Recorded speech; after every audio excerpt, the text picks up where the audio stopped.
ప్రజాతంత్ర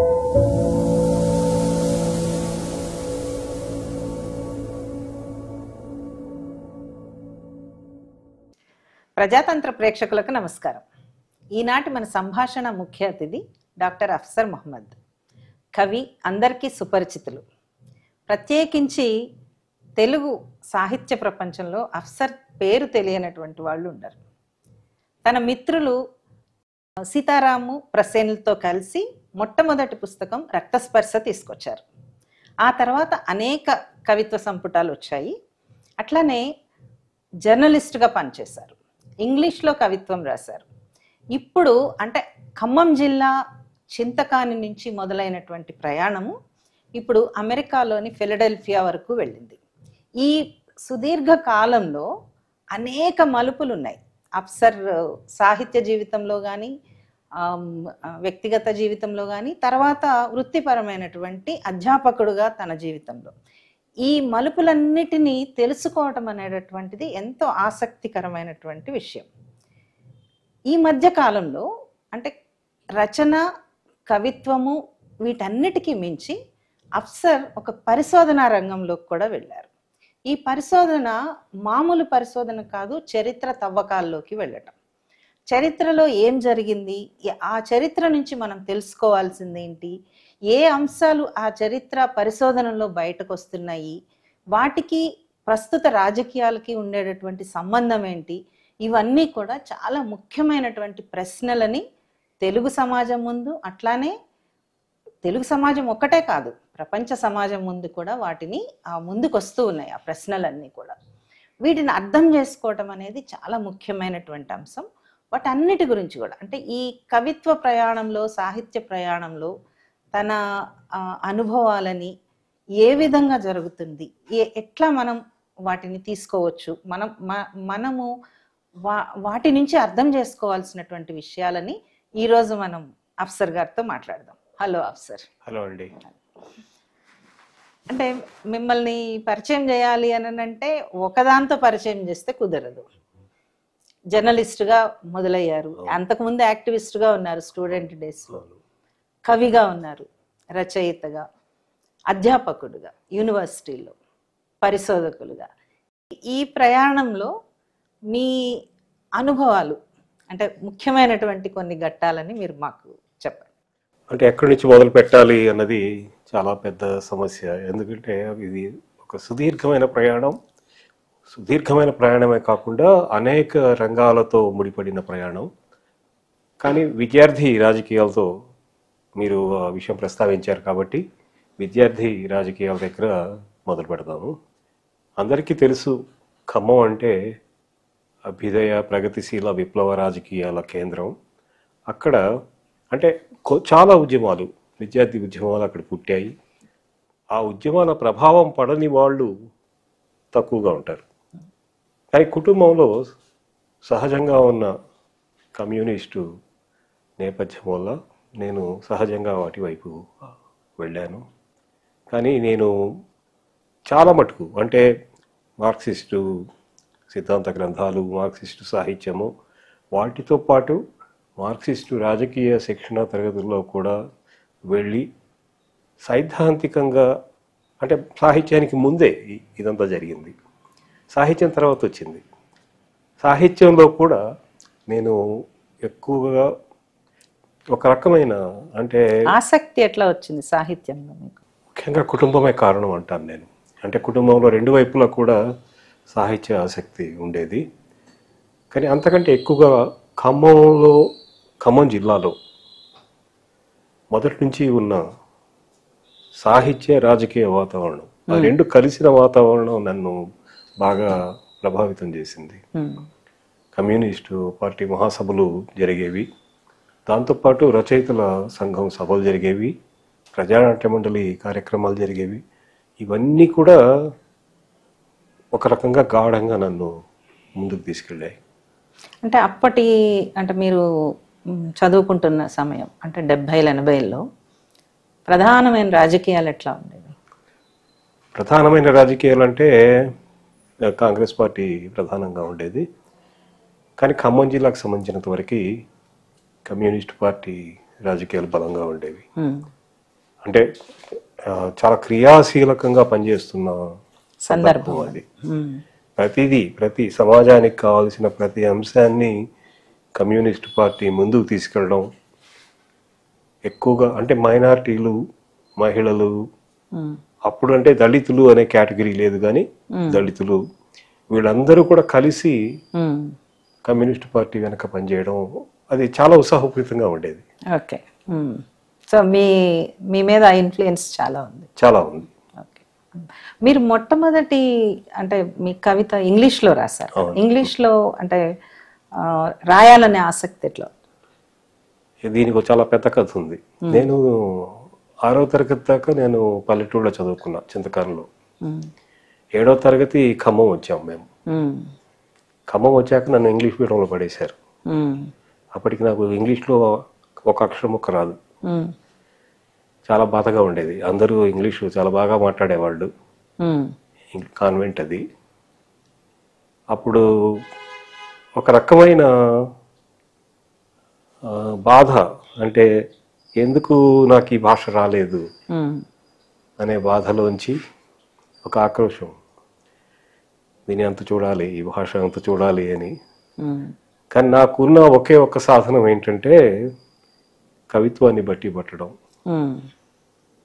English కవిత్వం తీసుకొచ్చి Shelley, Keats, Byron, Wordsworth వీళ్ళ కవిత్వాలన్నీ ఇలా బట్టి కొట్టేసేవాడిని. కథల పుస్తకాలు, నావెల్స్ ఎక్కువ చదివేవాడిని. English novels, Thomas Hardy, Virginia Woolf లాంటివి బాగా ఎక్కువ చదివేవాడిని. జేమ్స్ జాయిస్. అవి చదవడమే కాదు, వాటిని కొన్ని పారాగ్రాఫ్స్ నోట్ చేసుకుని వాటిని బట్టి కొట్టేవాడిని. అంటే అంత జ్ఞాపక శక్తి చాలా ఎక్కువ ఉండేదా? జ్ఞాపక శక్తి లేదు, కానీ వాక్యాన్ని అర్థం చేసుకోవాలి. వాక్యం ఎలా తయారవుతోంది, ఇది తెలుగు వాక్యానికి భిన్నంగా ఎలా ఉంది అనేది నేర్చుకున్నాను నేను. అప్పుడు అందులోంచి ఇంగ్లీష్ మీద ఆసక్తి పుట్టింది. ఇంగ్లీషు పత్రికలకి రాయడం అంటే అది చాలా చిన్న వయసు. ఎవరైనా మీకు టీచర్స్ హెల్ప్ చేస్తారా? లేదు లేదు, ఏమాత్రం లేదు. లేదు, కేవలం నా సొంత శక్తి మీద ఇంగ్లీష్లో రాశాను. సానెట్ అంటే నాకు చాలా ఇష్టం. షేక్స్పియర్ సానెట్స్ అంటే చాలా ఇష్టం. చాలా సానెట్స్ అప్పుడు నోటికి వచ్చేవి. అంటే అవి తేలిక కదా, 14 లైన్లు ఉంటాయి కదా. అందుకని నేను, కానీ సానెట్ని సానెట్ లాగా కాకుండా కొంచెం ఆధునికమైన భావాలు ఉండేటట్టు, ఆధునికమైన నిర్మాణం ఉండేటట్టు ఆ 14 లైన్లే తీసుకుని కవిత్వం రాశాను. ఇది 10th క్లాస్లో. ఇది రాసినప్పుడు అది ఏం చేయాలో తెలియలేదు. ఒక ఫ్రెండ్ వచ్చి ఇది మనం పత్రిక పంపుదాం, సరదాగా ఏమవుతుందో చూద్దాం అని పంపించాడు.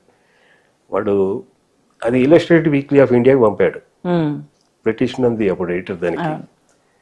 ఆయన 3 పోయిమ్స్ పంపాడు. 3 ఒకటి ఆయన వెంటనే రెస్పాండ్ అయ్యాడు. 15 రోజుల్లో ఆయన రెస్పాన్స్ ఇచ్చారు ఆయన. అది పెద్ద చాలా హ్యాపీగా అనిపించింది కదా. అసలు ఏంటిది, బ్రిటిష్ నంది ఎవరు, అసలు గొప్ప జర్నలిస్టు, కవి, అలాంటి వాడు మనకి 15 రోజుల్లో ఎడిటర్ పైగా రెస్పాన్స్ ఇచ్చేసరికి అసలు చాలా అది పెద్ద ఇన్స్పిరేషన్ అది. ఆ తర్వాత ఆయన పోయం వచ్చింది, పబ్లిష్ అయిన తర్వాత రెస్పాన్స్ బాగా వచ్చింది. బాగా వచ్చిన తర్వాత ఆయన ఒక ప్రపోజల్ పెట్టారు బ్రిటిష్ నంది. అంటే నేను ఉత్సాహపరచడానికి నేను ఒక ఆలోచన చేస్తున్నా, నువ్వు ఏం రాసినా అంటే నువ్వు సానెట్ రూపంలోనే రాయొద్దు, మార్చుకో, నువ్వు మార్చుకుని నెలకొకటి నాకు రాయి, ప్రతి పోయంకి నీకు 75 రూపాయలు ఇస్తాను అని చెప్పి ఆశ పెట్టాడు ఆయన. 75 రూపాయలు పెద్ద ఆశ అప్పట్లో, పెద్ద మొత్తం కదా అది. అది నా మొదటి రెమ్యునరేషన్. అది అది అలా అలవాటు అయింది. ఆ తర్వాత మిగతా పత్రికల ఎడిటర్లు వాళ్ళకు వాళ్లే, ఇప్పుడు మిర్రర్ ఎడిటర్, మిర్రర్ కూడా అప్పుడు పెద్ద పత్రిక, ఆమె నేను ఎప్పుడు మర్చిపోలేను, ప్రభా గోవింద్. ఇందులో వచ్చిన కవిత చదివి నా అడ్రస్ తీసుకొని ఆమె నాకు ఉత్తరం రాసింది. ఆమె రాసింది. ఇంట్రెస్టింగ్. రాస్తే నేను మళ్ళీ ఆమెకు ఒక పోయం పంపించాను నేను. ఆమె ఆ తర్వాత ఆమె కూడా అలాంటి ఆలోచన చేసింది, మీరు రెగ్యులర్ గా రాయి, నువ్వు నేను మంచి రెమ్యునరేషన్ ఇస్తాం అని చెప్పి. ఇలాగా ఇంగ్లీష్లో రాయడం ఒకవైపు అంటే రాసే ఆనందం ఒకటి ఉంది, రాస్తున్న దానికి తగిన ప్రతిఫలం వస్తోంది అన్న ఆనందం కూడా తోడైంది దానికి.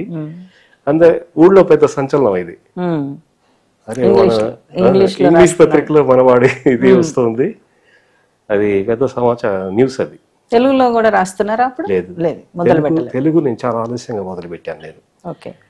ఎందుకంటే తెలుగులో అంటే ఇంగ్లీషు ఒక మాయలాగా కమ్మేసింది. కానీ ఒక్కసారి అంటే ఇంటర్మీడియట్ సెకండ్ ఇయర్ వస్తున్నప్పుడు కథలు బాగా చదివేవాడిని తెలుగులో. కాకపోతే విపరీతంగా చదివేవాడిని. బుచ్చిబాబు, గోపీచంద్ ఇలాంటివి కొంచెం ఇన్నోవేటివ్గా ఉండే కథలు చదివేవాడిని. అజంతా తరహా కథలు, తర్వాత మిగతా అంటే ఒక్కొక్క ప్రయోగం లాగా కనిపించేవి మాత్రమే చదివేవాడిని, మిగతావి చదివేవాడిని కాదు నేను. చదువుతున్నప్పుడు ఒక కథ రాయాలి అన్న ఆలోచన వచ్చింది. అది కథ కూడా మామూలుగా రాయకూడదు, కొత్త వాతావరణంతో రాయాలి, కొత్త జీవితాన్ని గురించి రాయాలి అని ముందే అనుకున్నాను నేను. అంటే ఒక రకంగా ఇన్వెస్టిగేటివ్ జర్నలిస్ట్ ఫిక్షన్ చేశాను నేను. అప్పుడు వచ్చింది అడవి కథ. అడవి కథ అంటే ఒక కుర్రాడిని కనీసం 2 నెలల పాటు, సంచార జాతులకి సంబంధించిన ఒక కుర్రాడిని 2 నెలల పాటు అబ్జర్వ్ చేసి మొదటి కథ అది అడవి. అది చదివి మధురాంతకం రాజారాం గారు ఆయన చాలా ఉత్సాహంగా ఉత్తరం రాశారు. ఆయన ఎడిటర్ పురాణం సుబ్రహ్మణ్య శర్మకి అడిగి మరీ ఉత్తరం రాశారు ఆయన. రావిశాస్త్రి గారు ఉత్తరం రాశారు. తెలుగు సాహిత్య ఆకాశంలో కొత్త నక్షత్రం పుట్టింది అని ఒక వాక్యం రాశారు ఆయన. చాలా గుర్తు, పెద్ద ప్రశంస అది రావిశాస్త్రి గారు రాయడం అన్నది. పైగా రావిశాస్త్రి గారు అప్పటికి అందరికి అంటే సాహిత్య లోకంలో పెద్ద ఒక రకం ఐడియల్ ఫిగర్ కదా. ఇలాగ జరిగింది. అంటే అంటే వెంటనే ఒక రకమైన స్పందన వచ్చేసరికి, కానీ కథ నేను ఎక్కువ రాయలేకపోయాను. అదే సమయంలో తెలుగులో కవిత్వం రాయడం అప్పుడు, కానీ తెలుగు కవిత్వం నేను పంపలేదు పత్రికలకి, ఊరికే రాసి పెట్టుకునేవాడిని డైరీలో. ఎప్పుడో పంపించాను నేను. అది కూడా నేను పంపలేదు, ఎవరో పంపించారు. అది ఇది ఏదో బాగుందిరా ఇది పంపిద్దాం. మొత్తం ఇంటర్మీడియట్ డిగ్రీ ఫస్ట్ ఇయర్ వరకు నేను నా రచనలు ఏమైనా అచ్చయి ఉంటే అది కేవలం నా స్నేహితుల వల్లనే, నా వల్ల కాదు. వాళ్ళే పత్రికలకు పంపడం, వాళ్ళే ఎడిటర్లకి రిప్లైస్ రాయడం, ఇవన్నీ చేసేవాళ్ళు. సో అంటే ఒక మంచి వాతావరణం అయితే ఏర్పడింది. రాయాలి, నువ్వు రాస్తూ ఉండరా, మేము పంపిస్తూ ఉంటావరా అని ఇలాగా. ఆ స్నేహితుల పేర్లు గుర్తున్నాయా? గుర్తు చేసుకుందాం. అవునవును. ఒక స్నేహితుడు రవి, ఇతను చాలా మంచి మ్యాథమెటిషియన్. వాడు లెక్కల్లో ఎంత స్ట్రాంగో నేను లెక్కల్లో అంత పూరు. బంధం అదే. వాడు ఏం చేసేవాడు అంటే నాకు డైరీలు తెచ్చిచ్చేవాడు. కొంచెం పట్నం కుర్రాడు, హైదరాబాద్ తో బాగా కనెక్షన్ ఉండేది. వెళ్ళినప్పుడల్లా డైరీలు పట్టుకొచ్చేవాడు. పట్టుకొచ్చి ఇది నువ్వు పూర్తి చేయాలి ఈ డైరీ అని చెప్పి ఒక షెడ్యూల్ పెట్టేవాడు. నా పని ఏంటంటే ఆ డైరీ పూర్తి చేయడం, దాన్ని నింపేయడం కవిత్వంతో. అట్లాగా అంటే అతను చాలా, అంటే నేను ఎప్పటికీ మర్చిపోలేను అతని స్నేహాన్ని. అతను నా అంటే అదే ఆ కవిత్వంలో ఏముంది ఏమిటి అన్నది ఎప్పుడు ఆలోచించుకోలేదు మేము. కానీ అతను చూపించిన ప్రేమ ఏదైతే ఉందో, మీరు రాస్తున్నారు, మిమ్మల్ని ప్రోత్సహించడం. అవును, అది అంటే చాలా అపూర్వంగా అనిపించింది నాకు. అది మర్చిపోలేని స్నేహితులు అతను ఒకడు. అలాగా కొంతమంది, చాలా మంది ఉండేవాళ్ళు. కనీసం ఒక 4-5 అలా గట్టిగా వెనక నిలబడి రాయి రాయి రాయి అని ఒక పెద్ద బలం అది. తెలుగులో ఎట్లా మొదలైంది? అంటే కథ, ముందు కథ అనుకున్నారు, కథ రాశారు, తర్వాత కవిత్వమా? తెలుగులో అడవి కథ అచ్చయింది, 83లో అచ్చయింది. అది అచ్చయిన తర్వాత పురాణం సుబ్రహ్మణ్య శర్మ గారు ఎడిటర్, ఆయన ప్రత్యేకంగా కార్డు ముక్కలు రాసేవాడు ఆయన. ఉమ్, రాసి ఇదిగో మేము ఉగాది సంచిక తీసుకొస్తున్నాం, ఇందులో నీ కవిత ఉండాలి ఉమ్, అంతే. ఉమ్, నేను రాసేవాడిని. అంటే ఇలాగ రాసినవి అవి కేవలం వాళ్ళు అడిగారు కాబట్టి రాసినవి, తెలుగులో రాసినవి. Okay. కానీ నాకు నేనుగా రాసింది ఇంగ్లీష్లోనే. ఉమ్, తెలుగులో అట్లా ఆంధ్రజ్యోతిలోనే చాలా కవితలు వచ్చాయి. ఉమ్, అంటే నాకు ఇంగ్లీషు నేపథ్యం నుంచి రావడం వల్ల ఏమైందంటే ఆ రకమైన కవిత్వానికి సంబంధించిన విలువల మీద పట్టింపు పెరిగింది. అంటే ఏది కవిత్వం అవుతుంది, ఏది కాదు, ఉమ్, ఒక ఫీలింగ్ని ఎలాగా ఆర్టికులేట్ చేయాలి, అది ఏది అసలు ఏది ఫీలింగ్ అవుతుంది, ఉమ్, అంటే అది ఎక్కువగా ఫీలింగ్, అనుభూతికి సంబంధించిన విషయాలే రాసేవాడిని. ఉమ్, అందుకనే చాలా మంది అంటే పత్రికలు మొదట్లో అవి ఒప్పుకోలేదు వాటిని. ఉమ్, ఆంధ్రజ్యోతి అంటే ఆయన పురాణం గారు అడిగి రాయించుకున్నారు కాబట్టి అది ఎలా ఉన్నా కూడా ఆయన వేసేవారు. ఉమ్, ఆ ఉత్సాహంతో నేను ఆంధ్రప్రభకి వాటికి వీటికి పంపించేవాడిని. ఆ పత్రికలకు ఏం పంపినా కూడా నాకు వెనక్కి వచ్చేసేవి. ఉమ్, దాంతో వెనక్కి అది వాళ్ళు కింద రాసేవాళ్ళు ఇది తెలుగు కవిత్వం కాదు అని.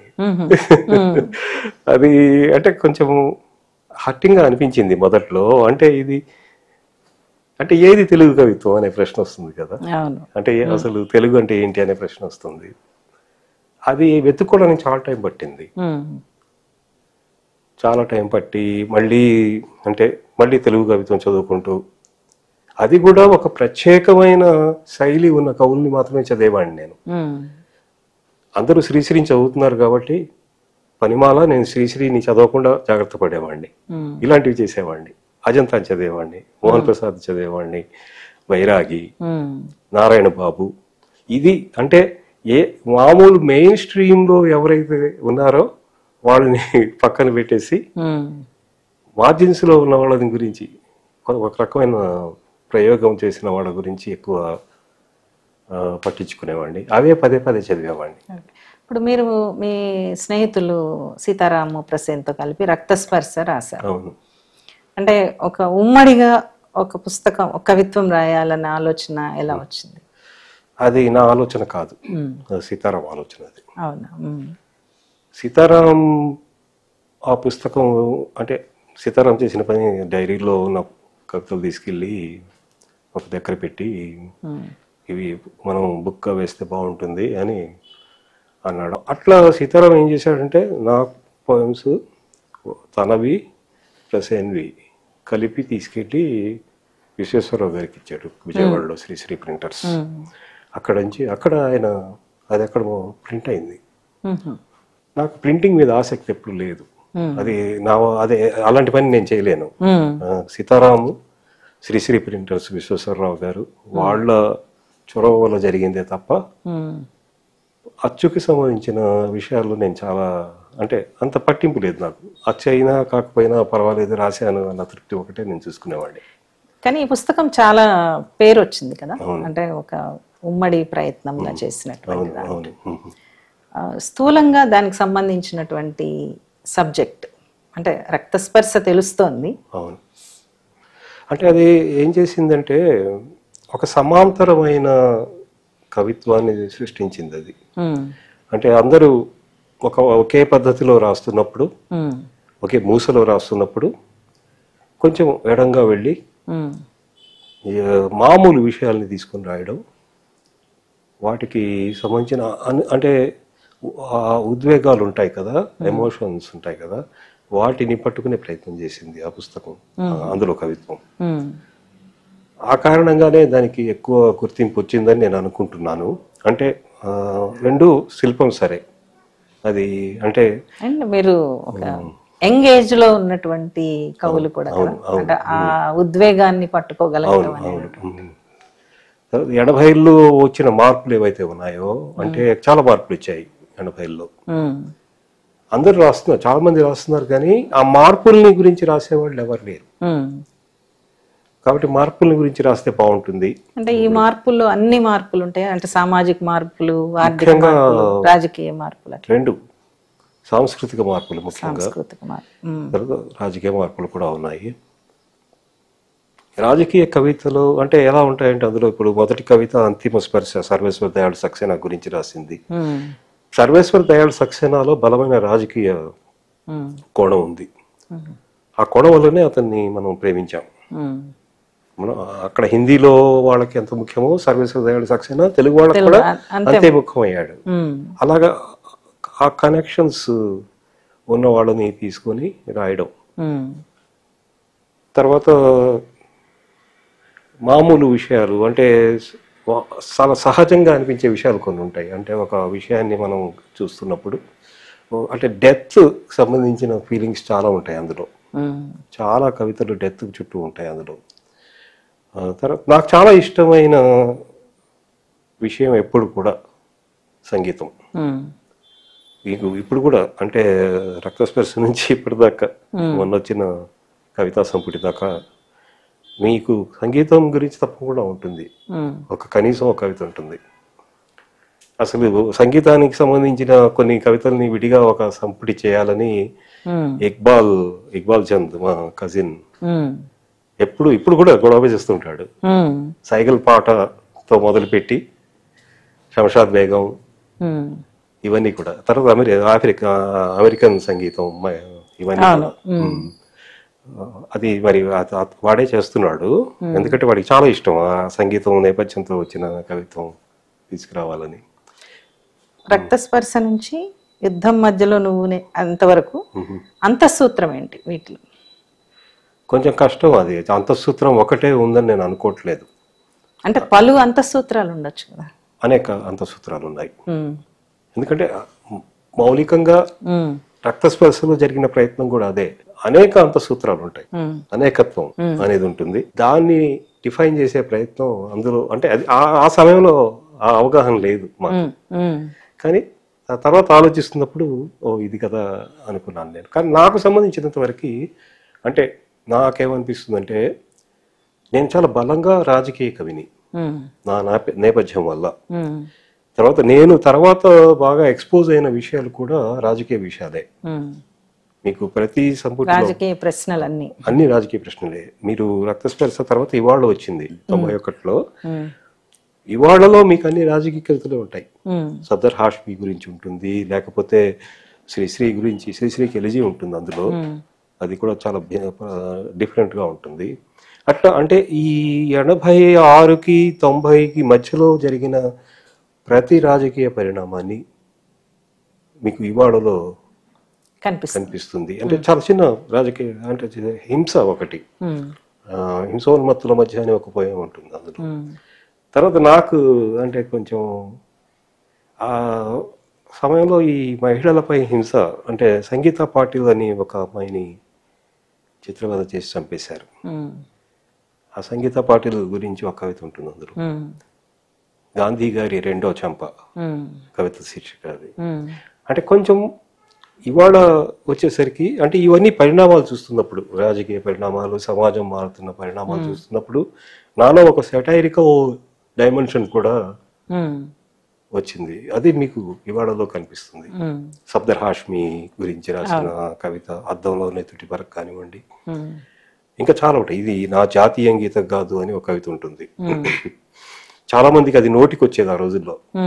నేను జాతి లేని వాడిని, జాతీయ గీతం పాడలేను అని ఇలా వస్తుంది. అది అంటే మీకు జాతీయ గీతంలో ఉండే ఎసెన్స్ ఏదైతే ఉందో దాన్ని మొత్తాన్ని కౌంటర్ చేస్తుంది ఆ పోయం. అంటే అంటే రక్తస్పర్శకి భిన్నమైన దశ అది. అంటే రక్తస్పర్శలో కూడా రాజకీయ కవిత్వం ఉంది. మొదటి కవితే రాజకీయ కవిత అందులో. కానీ అది ఇంకో విధంగా కంటిన్యూ అయింది ఇవాళలో. తర్వాత వచ్చిన కవితా సంపుటాల్లో కూడా వలసలో కానివ్వండి, వలసలో అదనంగా వచ్చిన విషయం ఏంటంటే ఆర్థిక రాజకీయాలు వచ్చాయి.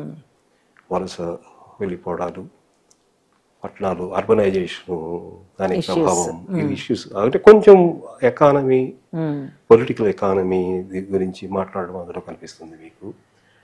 ఆ తర్వాత ఊరి చివర నేను అమెరికా వెళ్ళాక వచ్చింది. అందులో కూడా మీకు ఆ కంటిన్యూటీ కనిపిస్తుంది. అంటే డౌన్ టర్న్ స్వాగతం అనే ఒకటి, అలాంటి కవితలు. అంటే అమెరికాలో ఆర్థిక వ్యవస్థ ఎలా మారింది కూడా మీకు దాంట్లో ఉంది. అంటే కవిత్వ రూపంలో అలాంటివి చెప్పడం కష్టం, కానీ మీకు ఊరి చివరిలో అది కనిపిస్తుంది. ఇంటి వైపు కొంచెం తాత్వికమైన కవిత, అంటే ఇంటి వైపు రాస్తున్నప్పుడు నాకు తెలియకుండానే నేను ఒక రకమైన సూఫీ ప్రభావంలోకి వెళ్ళాను. నేను ఇప్పుడు ఈ సూఫీలో కూడా మార్మికమైన మతపరమైన సూఫీవాదం కాదు, సూఫీలో కూడా రాజకీయ సూఫీవాదం ఉంది.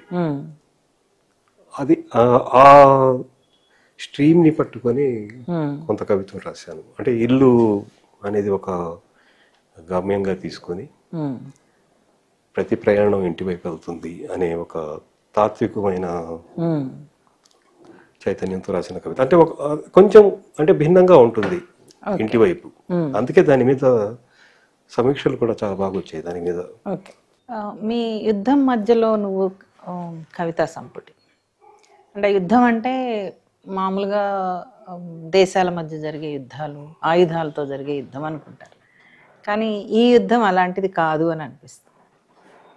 రెండు రకాల యుద్ధాలు, ఒకటి బయట జరిగే యుద్ధాలు కూడా మాట్లాడుతున్నాను, కానీ ప్రధానంగా అంటే బయట జరిగే యుద్ధాల ప్రభావం అట్లాగే రోజువారీ జీవితం ఒక యుద్ధంగా మారిపోయింది, దాని ప్రభావం కలిసి మనిషిలో సృష్టిస్తున్న ట్రామాని చెప్పడం. అంటే ఇందులో మెంటల్ హెల్త్ ఇష్యూస్ కూడా ఉన్నాయి, కొన్ని చాలా వచ్చాయి ఈ మధ్యకాలంలో, విపరీతంగా పెరిగాయి.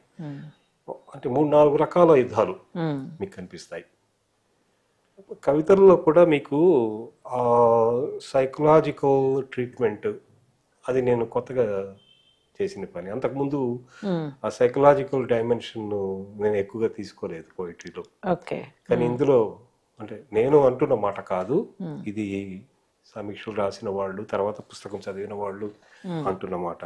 అది నాకు కొత్తగా అనిపించింది, ఆ ట్రామాని సైకలాజికల్ డైమెన్షన్ ని చూపించడం. అంటే ఇది ఇందులో మొదటి అంటే కవిత కాదు, దీనికి పీఠికలాగా ఇది ఒకటి కనిపిస్తుంది మీకు. యుద్ధాలు ఇప్పుడు ఎక్కడెక్కడో కాదు, ఇదిగో ఇక్కడే మన పక్కనే జరుగుతాయి. మనం కళ్ళారా చూస్తూ ఉండగానే, చెవులారా వింటూ ఉండగానే, రాలిపోయే శవాల్ని లెక్క పెట్టుకోలేక అలసిపోతూ ఉండగానే. అదే ఇది భౌతికమైన యుద్ధం గురించి చెప్పిందే, కానీ మిగతా కవితలు చాలా మటుకు అంటే ఇందులో ప్రతి విషయం మీకు అంటే ఒక అశాంతిని, హింసని, ఒక యుద్ధ వాతావరణాన్ని కలిగించే ప్రతి సన్నివేశం ఇందులో ఒక సోషల్ పొలిటికల్ డాక్యుమెంట్ లాగా మీకు కనిపిస్తుంది. అవును. అయితే అంటే ఇప్పుడు మీరు ఖమ్మం గురించి ఒక మాట చెప్పారు, అంటే చాలా వైబ్రెంట్గా రాజకీయాల గురించి చర్చించే ఉంటుంది. అక్కడ నుంచి అంటే మీరు చెప్పిన ఆ రాజకీయ వాతావరణానికి ఇప్పుడు చెప్తున్నటువంటి రాజకీయ వాతావరణానికి మధ్య జరిగినటువంటి పరిణామాలు ఏంటి? చాలా జరిగాయి. ముఖ్యంగా గ్లోబలైజేషన్ జరిగింది, ఎకనామిక్ లిబరలైజేషన్ జరిగింది. అవి రెండూ లేకుండా ఈ మార్పుల గురించి మనం మాట్లాడుకోలేం, కానీ పెద్ద తేడా మనకు కనిపిస్తుంది. 80లో ఏదైతే మొదలు పెట్టామో, తర్వాత 90లో వచ్చిన ఎకనామిక్ లిబరలైజేషన్, గ్లోబలైజేషన్, తర్వాత టెక్నాలజీ జీవితాన్ని నిర్ణయించే శక్తిగా మారటం, ఇవన్నీ కూడా రాజకీయ వాతావరణాన్ని కూడా మార్చాయి. అంటే రాజకీయాలకి ఉన్న తీవ్రతని అవి తగ్గించాయి. అంటే అంతకుముందు రాజకీయాల్లో ఎంతో కొంత అంటే ఒక వామపక్ష తత్వం కనిపించేది మనకి. అంటే అది ప్రత్యక్షంగా కానివ్వండి, పరోక్షంగా కానివ్వండి ఉండేది. అంటే రాజకీయాలని ప్రభావితం చేసే ఒక బలమైన శక్తి మనకు కనిపించేది. అందులో ఎంతో కొంత ప్రోగ్రెసివ్ ఎలిమెంట్ ఉండేది. తర్వాత వచ్చిన 70 తర్వాత వచ్చిన రాజకీయాలు అది లేదు మీకు. అంటే పొలిటికల్ ఎకానమీని కేంద్రం చేసుకొని వచ్చిన మార్పులు మనం చూసాము, కానీ రాజకీయాలు అంటే అర్థం మారిపోయింది. అంటే ఒక సమూహ తనం నుంచి వ్యక్తి తనంలోకి మారటం అనేది కనిపిస్తుంది. అది కనిపిస్తుంది. అది గ్లోబలైజేషన్ ప్రభావమే కదా. కానీ అంతకంటే ఎక్కువగా అంటే మనీ సెంటర్డ్, ఇన్వెస్ట్మెంట్ ఓరియంటెడ్ రాజకీయాలు మనకు ఎక్కువ కనిపిస్తున్నాయి. ఓకే. అంటే రాజకీయాలకి వ్యాపారానికి మధ్య బంధం గట్టిపడింది. అంతకుముందు లేదని కాదు, ఉంది, కానీ 90 తర్వాత కొత్త రూపం తీసుకున్నాయి అవి. నేను అంటే ఇక్కడ నుంచి అమెరికా వెళ్ళిన వ్యక్తిగా ఇక్కడ రాజకీయాలను చూసి వాటిలో ఎంతో కొంత అర్థం చేసుకునే ప్రయత్నం చేసి అమెరికా వెళ్ళిన వ్యక్తిగా అక్కడి రాజకీయాలను చూసిన తర్వాత, ముఖ్యంగా అమెరికాకు సంబంధించిన క్యాపిటలిస్టు స్వభావాన్ని చూసిన తర్వాత, అక్కడ అంటే మార్జిన్స్లో ఉన్న జీవితాలని చూసిన తర్వాత రాజకీయ స్వరూపం మారిపోయింది అని నాకు అర్థమైంది. మీకు ఇందులో అంటే ఇంతకు ముందు సంపుటి ఊరి చివర అందులో మీకు దానికి సంబంధించిన కొంత మౌలిక రూపం కనిపిస్తుంది, కానీ ఇక్కడికి వచ్చేసరికి దానికి సంబంధించిన ఒక ఇంటెన్సిటీని మనం చూస్తాం. అది అంటే నన్ను అడిగితే నేను ఒక కవిగా కంటే కూడా మిగతా అంటే నాలో ఒక అధ్యాపకుడు ఉన్నాడు అనుకుంటే, అధ్యాపకుడిగా, సమాజాన్ని చూస్తున్న ఒక పరిశోధకుడిగా నేను చూసినవి అవి. ఇంతకు ముందు నా కవిత్వంలో వాళ్ళిద్దరూ అంత బలంగా కనిపించేవాళ్ళు కాదు. ఇందులో మీకు వాళ్ళు బలంగా కనిపిస్తారు. నాకు యూనివర్సిటీ స్థాయిలో నేను చూసిన మార్పులు, నిరసన ఉద్యమాలు, విద్యార్థి రాజకీయాలు, ఇవన్నీ కూడా నన్ను మార్చాయి. ఆ మార్పుని ఇందులో మనం చూడొచ్చు, ఎంతో కొంత చూడొచ్చు.